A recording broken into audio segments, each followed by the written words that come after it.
And deadly flooding in the eastern region of Santa Cruz in Bolivia has now claimed at least 7 lives. Dozens more are still missing and hundreds of families have been left homeless after rivers overflowed following days of intense rainfall.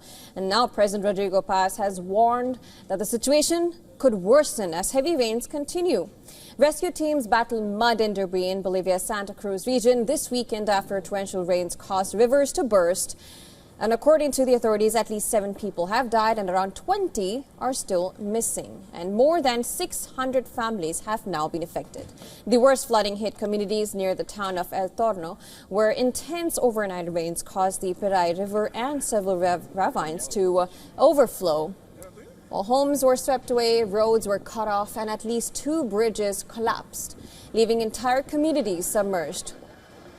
Footage from state broadcaster Bolivia TV shows rescuers carrying children through debris-filled streets, transporting injured residents on stretchers and evacuating families covered in mud.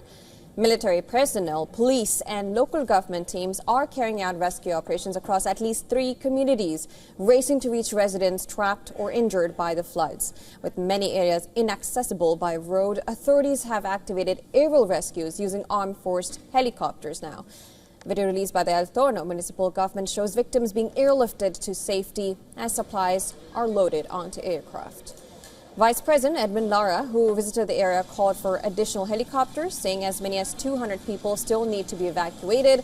President Rodrigo Paz has said the death toll has risen and has also warned that more rains are expected in the coming days. He has blamed the severity of the disaster on extreme weather conditions linked to the combined effect of El Nino and La Nina, producing rainfall levels not seen in more than a century. Paz has also criticized past administration for failing to equip the region with sufficient emergency resources and pointed to widespread deforestation over the last 2 decades as a factor which has been worsening the floods. Bolivia lost more than 10 million hectares of land to fires during its world wildfire crisis in 2014.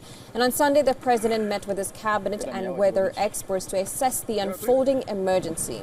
As rescue operations continue, volunteers are now working at shelters and collection centers, cooking meals for evacuees and organizing donations for families who have now lost everything. Authorities say emergency operations will remain in place as weather conditions are closely monitored.